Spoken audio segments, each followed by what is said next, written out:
Good evening, everyone. Welcome back to my channel. I just wanted to follow up from the short that I made this morning when I was leaving work about the 92-year-old patient from the nursing home who came in with fentanyl overdose. So while I talk, I'm gonna make myself a little lunch for tonight.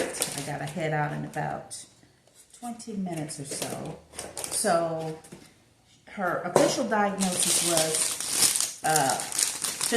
accidental fentanyl overdose. She's from a nursing facility, and I guess they found her unresponsive somewhere in the facility, maybe in the dining hall or wherever. But anyway, they found her. She was unresponsive. They called EMS. EMS came, worked her up. They couldn't arouse her.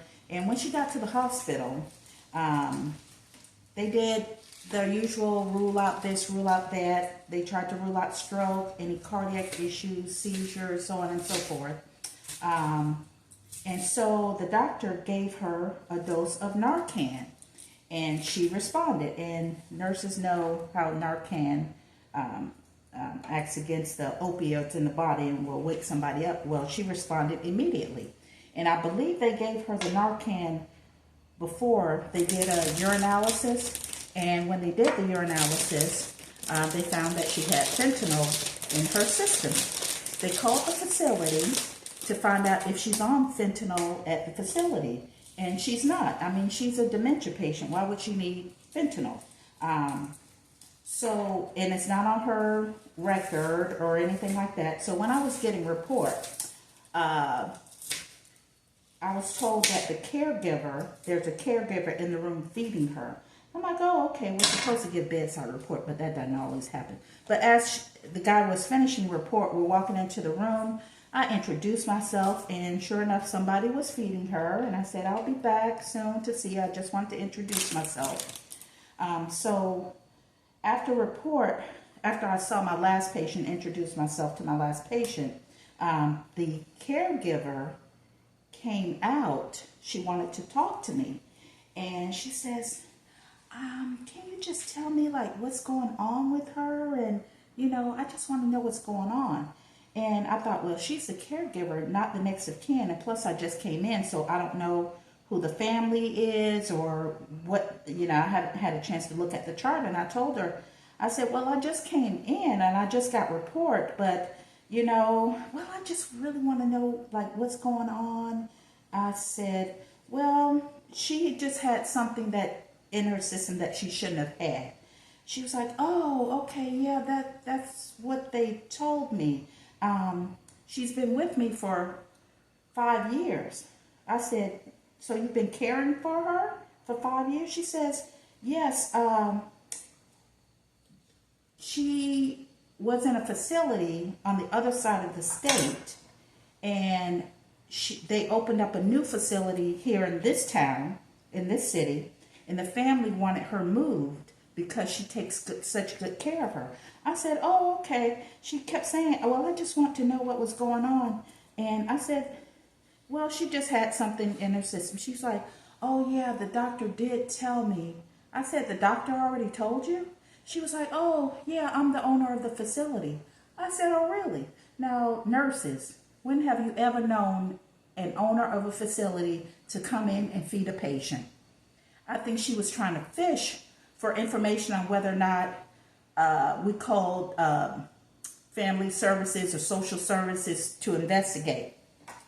In the notes, it did not say that that call had been made just yet. I don't know. I'll probably find out tonight when I get back to work.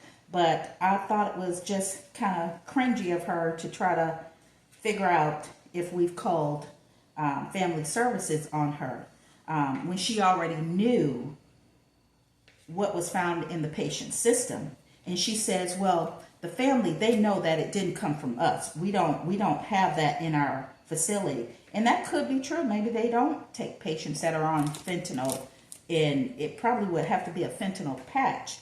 And that's what I thought initially, that maybe a nurse accidentally put a fentanyl patch on the patient that would belong to someone else. But she says that they don't have fentanyl in their facility.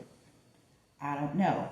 But anyway, after thinking about it for a while and reading the chart, and looking in the chart, I noticed that the patient's face sheet did not have a next of kin. Now, usually when they come from a facility, they have the patient's demographics and the next of kin listed in their paperwork from the facility. Well, that paperwork wasn't there.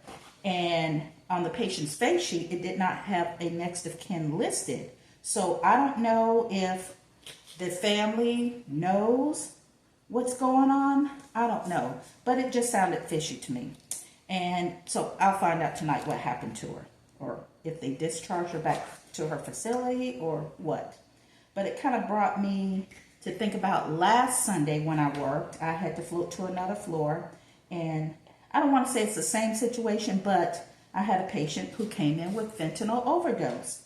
This patient was a paraplegic. She can't even walk. So how is she getting fentanyl? She's not prescribed fentanyl outside of the hospital, you know, from her primary or pain management doctor, but they found fentanyl in her system. And I'm thinking, what in the world? Who is giving this woman fentanyl? Well, she lives with her caregiver, or her caregiver lives with her. I don't know. But this lady is perfectly alert and oriented. And she's actually a nurse, y'all. Like, used to be a nurse. But anyway, she was insisting to go home, but our social services got involved because they're thinking that somebody's exploiting her or putting her in danger because of the fentanyl. But because she's alert and oriented, even though she can't walk, she still has a right to be dismissed from the hospital. And sure enough, they let her go. We couldn't hold her there just because it's her right to leave. So it's just interesting, some of the patients we get in some of the situations. And after being a nurse for so long, since '94, sometimes I'm still surprised. You think that nothing can surprise me, but still sometimes things surprise me at what people go through in life and how they're living. Not being judgmental, it just surprises me. And sometimes sadden me. I'm kind of sad too, especially for the little old lady, because she can't speak for herself. And you don't know if someone gave it to her purposefully. You know, maybe if she was having a moment where she was getting out of hand or yelling or screaming, and somebody gave it to her to quiet her down. I'm just thinking out loud, y'all, not trying to accuse. But I'm wondering, how did that get in her system? Did somebody have it in their pocket, and when they were cleaning her up or trying to feed her or reposition her, did it fall out of her pocket, or his or her pocket? And did she accidentally pick it up and put it in her mouth? Nobody knows. But last night she was doing okay. She probably was back to her baseline. I mean, she was alert but still confused, which is probably her baseline, and that's why she's in the nursing facility. But hopefully, wherever they send her, whether it's back to that facility or to another facility, hopefully she's safe. And hopefully my other patient from last week is safe. And so I hope everybody else is safe out there. Anyway, I'm going to finish packing my lunch. If you have any comments or questions, feel free to go down in the comment section, like and subscribe. And I will see you guys in the next video. Have a great evening.